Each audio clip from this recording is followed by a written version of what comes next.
मैं मैडम नाज़िया हूँ और मैं आज आपको फ़िज़िक्स का 17 चैप्टर करवा रही हूँ और उसका लेक्चर है आज का लेक्चर है transmission of light signals through optical fibre. Transmission of light signals, हमने कहा कि जो है क्या कहते हैं, इंफॉर्मेशन को एक जगह से दूसरी जगह ट्रांसफ़र किया जाता है by the radio waves, microwaves के ज़रिए सिग्नल्स को एक जगह से दूसरी जगह ट्रांसफ़र किया जाता है। लेकिन जो लाइट के ज़रिए सिग्नल्स एक जगह से दूसरी जगह ट्रांसफ़र किए जाते हैं वो उनकी क्वालिटी बहुत बेस्ट होती है और उसमें इंफॉर्मेशन जो है वो लॉस नहीं होती।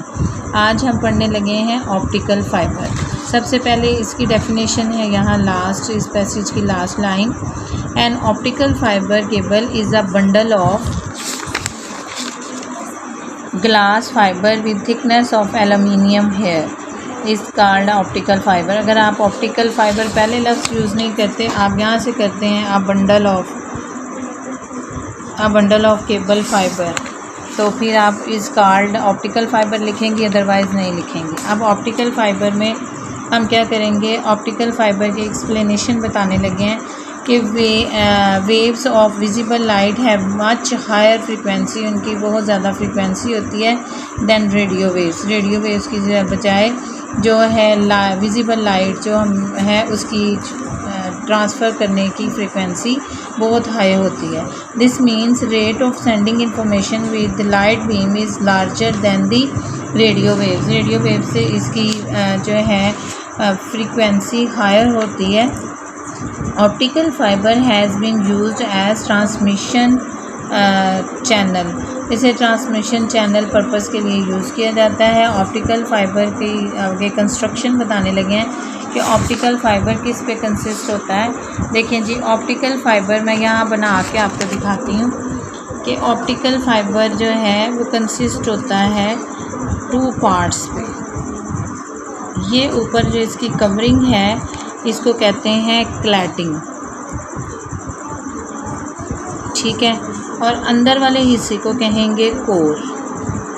अब जो है क्लैडिंग, इसका जो रिफ्रैक्टिव इंडेक्स है वो होता है 1.39 और कोर का रिफ्रैक्टिव इंडेक्स होता है अंदर वाले हिस्से का वो होता है 1.53।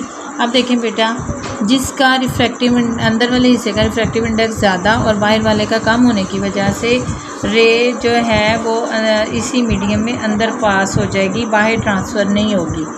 ये वाला टॉपिक आप 15 चैप्टर में भी पढ़ेंगे, उसमें आप ज़्यादा डिटेल से पढ़ेंगे। रिफ्रैक्टिव इंडेक्स क्या होता है, इंसिडेंट एंगल क्या होता है, एंगल ऑफ इंसिडेंस क्या होता है, एंगल ऑफ रिफ्रैक्शन क्या होता है, क्रिटिकल एंगल किसे कहते हैं, और टोटल इंटरनल रिफ्लेक्शन क्या होता है। यहाँ पे सिंपल मैं आपको बता रही हूँ कि जो क्लैडिंग है उसका रिफ्रैक्टिव इंडेक्स कम है और कोर का ज़्यादा है। इस वजह से लाइट में जो इंफॉर्मेशन है वो अंदर ही अंदर मूव करती हैं, बाहर मूव नहीं कर सकती। जैसे कि हम लोगों ने ये लाइट वेव्स अंदर आई, ये कोर के साथ टकराई, इंफॉर्मेशन ये बाहर निकलने की बजाय, क्योंकि बाहर वाले का रिफ्रैक्टिव इंडेक्स कम और अंदर वाले का ज़्यादा है तो ये अंदर ही पलट गई, फिर यहाँ टकराई, यहाँ से ऐसे, इसी तरह करते करते ये through out the light pipe इसी तरह ये एक जगह से दूसरी जगह इंफॉर्मेशन को ट्रांसफ़र कर देंगे। अब जो है हम यहाँ पे एक और चीज़ एक्सप्लेन की जाती है कि इसका इंसिडेंट एंगल जो है वो कितना है और क्रिटिकल एंगल कितना है। अगर इंसिडेंट एंगल ऑफ इंसिडेंट ज़्यादा और क्रिटिकल एंगल यानी क्रिटिकल एंगल कम हो तो लाइट बाहर नहीं निकलेगी।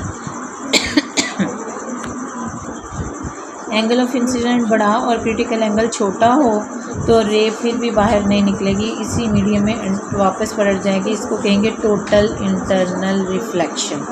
लाइट टोटल इंटरनल रिफ्लेक्शन की वजह से उसी मीडियम में मूव करती है, रिफ्लेक्ट होती है, रिफ्रैक्ट नहीं होती। इस वजह से कहा जाता है कि ऑप्टिकल फाइबर में लाइट बहुत इजीली एक जगह से दूसरी जगह इंफॉर्मेशन को ट्रांसफ़र करने में यूज़ होती है। आगे यहाँ पे हेडिंग आप पुट करेंगे, यहाँ पे है कंस्ट्रक्शन, आपको मैंने समझा दी है। उसके बाद है जी इसका प्रोसेस वर्किंग, कि light that enter the core in at one end of the optical fiber goes straight and hits the inner wall of the cladding. ये देखें जी क्लैडिंग और ये है core.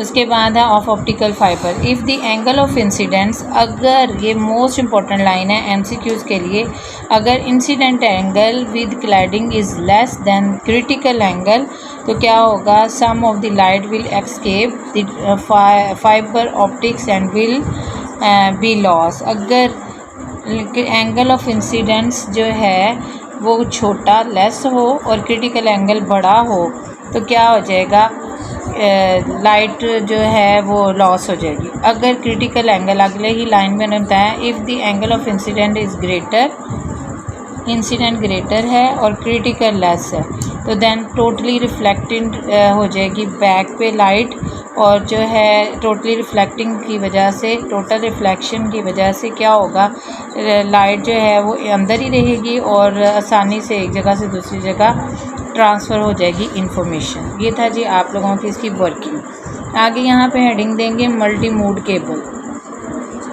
Each optical fiber is in multi mode cable is about 10 times thicker than fiber optics use in single mode cable. यानी वो कह रहे हैं सिंगल मोड केबल में 10 times जो है मल्टी मोड केबल्स होती हैं। जैसे आप लोग ये देखें, आपको नज़र आ रहा होगा एक पाइप है, उसके अंदर लग तो वो एक रहा है लेकिन उसके अंदर बहुत सारे अंदर जो हैं केबल्स हैं, इसलिए इसे कहा जाता है मल्टी मोड केबल्स। ये है जी आज का लेक्चर। आगे जो कंप्यूटर है वो मैंने ऑलरेडी आपको पढ़ाया था फर्स्ट टॉपिक में CBIS में, ये भी सेम वैसे ही है और आपने इसे याद करना है। फ़र्क सिर्फ इधर आ जाएगा, यहाँ पे इसके यूजेस लिखेंगे कि कंप्यूटर कहाँ कहाँ यूज़ होता है। Thank you class.